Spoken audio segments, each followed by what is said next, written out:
নমস্কার বন্ধুরা, কেমন আছো সবাই? আশা করছি সবাই খুব ভালো আছো। আমিও খুব ভালো আছি। আজ চলে এসেছি বাঙালির একটি ট্র্যাডিশনাল ফিশ রেসিপি নিয়ে, যেটা কিনা অনেকেরই জানা, কিন্তু আমি কিভাবে বানাই সেটাই আজ তোমাদেরকে দেখাবো। তো এখানে আমি 5টা পার্শে মাছকে ভালোভাবে ধুয়ে নিয়েছি। ধুয়ে নুন এবং হলুদ গুঁড়ো মাখিয়ে ম্যারিনেট করে নেওয়ার পর প্রথমে ভেজে নিচ্ছি।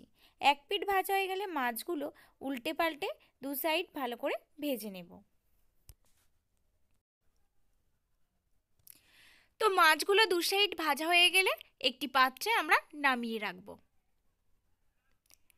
এরপর মশলাগুলো রেডি করে নেব। একটি বাটিতে আমি 2 চামচ মতো সর্ষে নিয়ে নিচ্ছি, সাদা সর্ষে আর কালো সর্ষে। আমি এখানে সাদা সর্ষে কালো সর্ষে দুটোই ব্যবহার করছি।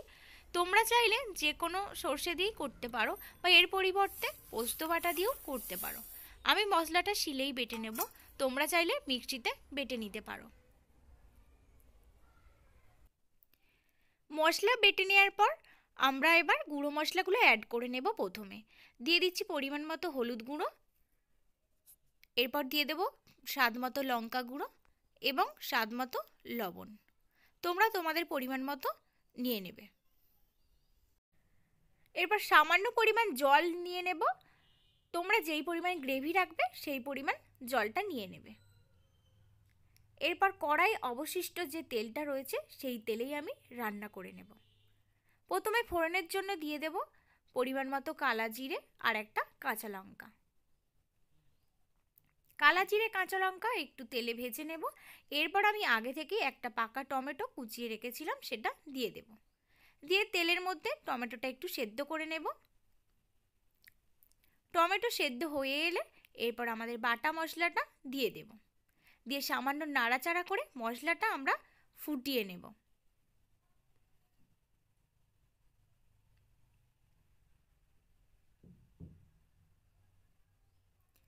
মশলা ফুটে এলে আগে থেকে ভেজে রাখা মাছ এবার আমরা দিয়ে দেব।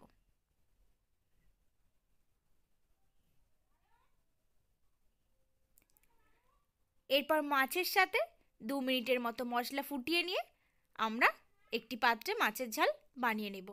দেখলে তো কত সহজেই এই রেসিপিটি বানানো যায়। সবার প্রথমে আমার চ্যানেলটি সাবস্ক্রাইব করে রেখো এই রকম সহজ সহজ রেসিপি পাওয়ার জন্য। সবশেষে আমি একটু সর্ষের তেল দিয়ে নামিয়ে নেব। যে কোনো রেসিপিতে নামানোর আগে যদি সর্ষের তেল দেওয়া হয় তাহলে স্বাদটা কিন্তু দ্বিগুণ বেড়ে যায়।